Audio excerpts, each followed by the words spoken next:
Alright, what's up everyone, it's your boy Michael and welcome to a new video. Today I'm going to show you a full tutorial on how to make a Fortnite 3D model thumbnail. It's going to be super easy. I'm going to give you all the tools to do it, as well as model links for SFM models that you might want to download, as well as the SFM Lightroom, the white Lightroom that I'm going to import right now. The Lightroom is like this, so if you had a model and you import it into Photoshop, then it'll be easier to cut out. So down below there will be a link for this Lightroom, and this is where you have to install it. This is where you have to go. You have to go to your hard drive, Program Files 86, Steam Apps to Common, the Source Filmmaker to Game, TF Movies, and then Maps.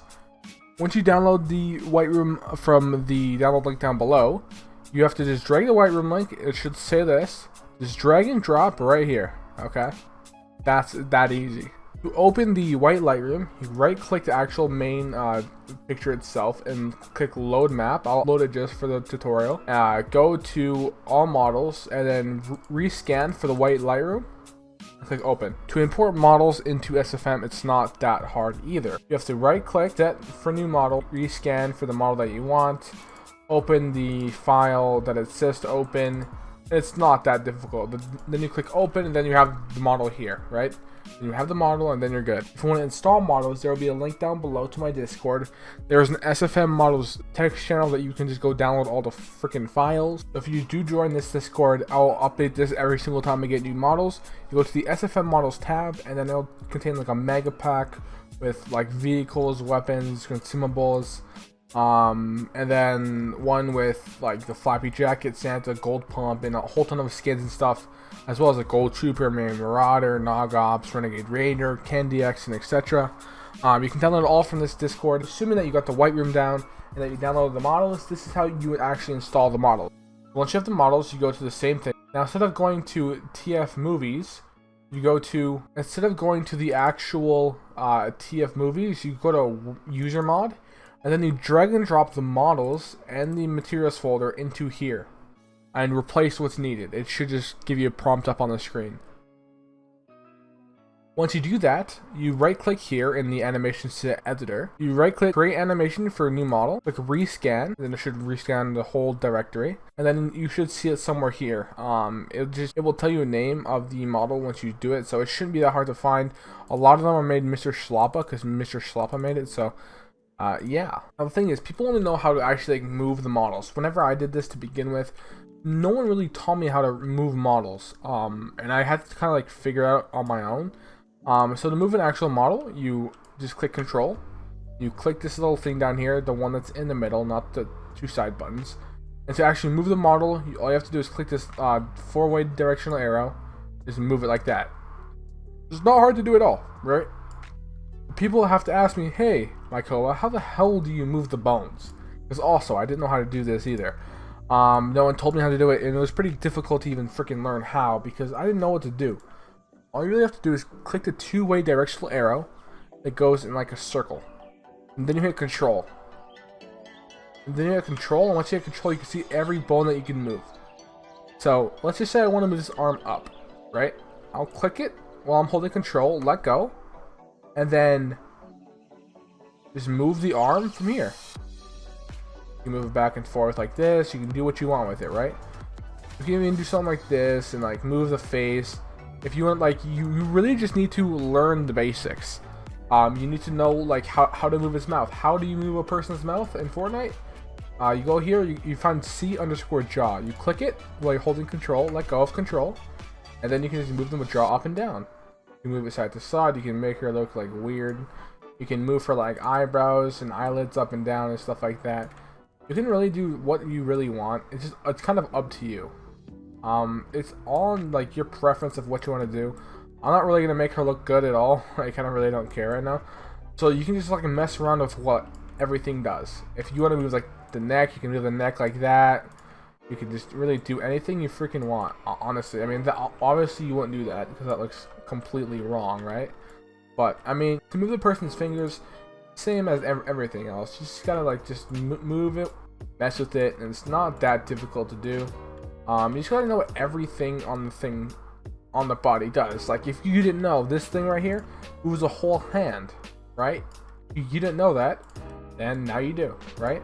Let's just say you want to move this guy's arm or this girl's arm like this for some reason, right? Even though that wouldn't look good at all.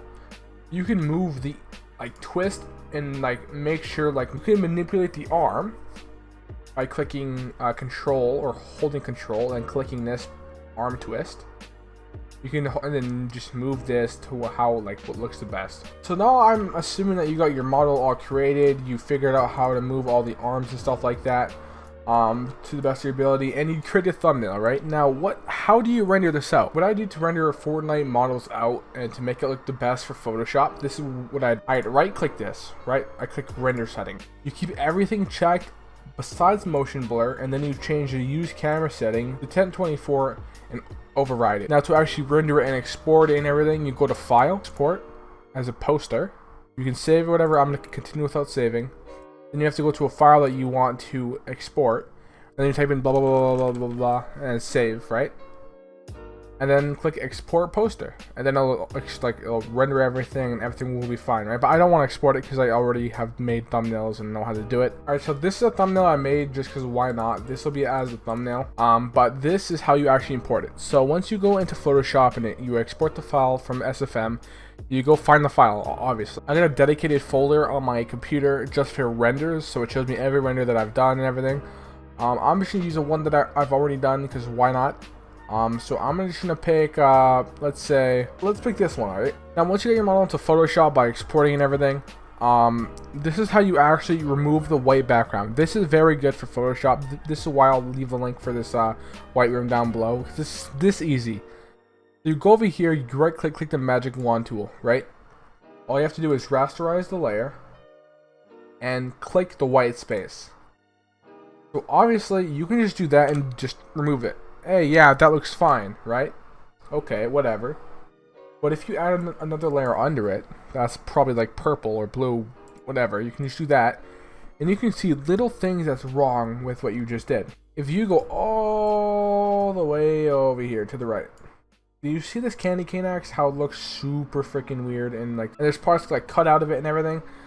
You're not supposed to see that, right? So you see that that's wrong with the axe, right? So you go back to redo everything.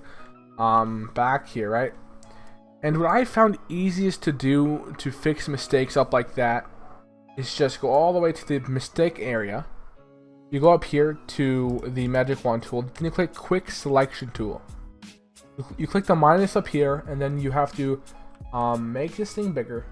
All I have to do is just click. See? Now it's matched up, right? And I'm just doing it for the whole thing right here. Something this simple. You can just drag like that, and now it's all fixed, right? Now if I click delete, look at that. Now the lights in here, this whole candy cane axe isn't freaking destroyed right here, so it's not bad at all. Obviously, if you want to make it look good, you have to delete all this crap and stuff, and there's some errors that happens here as well. As an example, pop up this background, right? This is how simple it is. You make the render that you want, customize it how you want. You upload to Photoshop. And this is how easy it is, right? You cut it out just like that. This is a thumbnail I'm gonna put as a thumbnail for this video, just because I just made it on stream. Just her looking down at a pile of cash. It's not that difficult to do. I mean, it is what it is, but yeah, all it is just customizing your render and making it look halfway decent for a thumbnail. Keep in mind, this is not how big a thumbnail will look like. That will look for Twitter and YouTube, right? It will probably look about that big, if that. So does that look good? Would someone click that if the title said, how to get free money on Fortnite, or how to get free V-Bucks on Fortnite?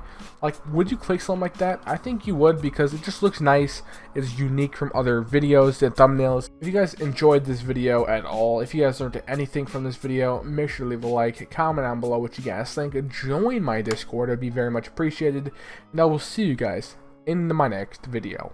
Peace out, and I hope you enjoy.